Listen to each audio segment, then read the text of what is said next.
নমস্কার বন্ধুরা, পূজা রান্নাঘরে সবাইকে স্বাগতম। আর নিয়ে এসেছি লাউ কেটে নিয়েছি, আলু দেখুন ডুমু ডুমু করে, পেঁয়াজ নিয়েছি আর ডাল নিয়েছি। কীভাবে রান্না করবো দেখতে থাকো। গরম গরম হয়ে গেছে, দিয়ে দেবো লঙ্কা আর তেজপাতা দিয়ে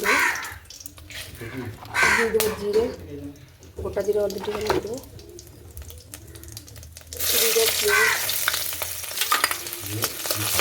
ভালো করে দিয়ে দেবো রসুনগুলো, দিয়ে দেবো আলু আর লাউ কাটাগুলো দিয়ে দেবো। এটা ভালো করে নাড়তে হবে। দিয়ে দেবো হলুদ গুঁড়ো, দিয়ে দেবো আদা বাটা, লঙ্কা গুঁড়ো দেবো,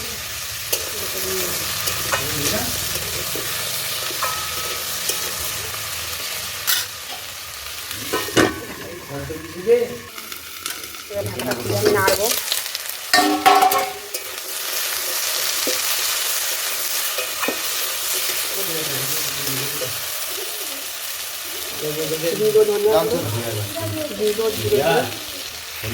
কষা হয়ে গেছে, এবার আমি জল দেবো।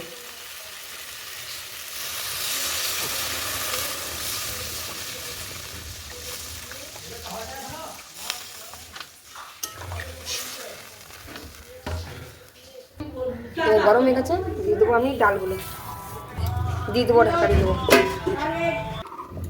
এবার আমি ঢাকাটা খুলে দেবো। সব হয়ে গেছে, এবার তখন আমি ডালটা সিদ্ধ হবে না বলে আমি নুন দিই। এবার দিয়ে দেবো আমি স্বাদ মতো, দিয়ে আমি নামিয়ে দেবো। এবার পুরোপুরি হয়ে গেছে।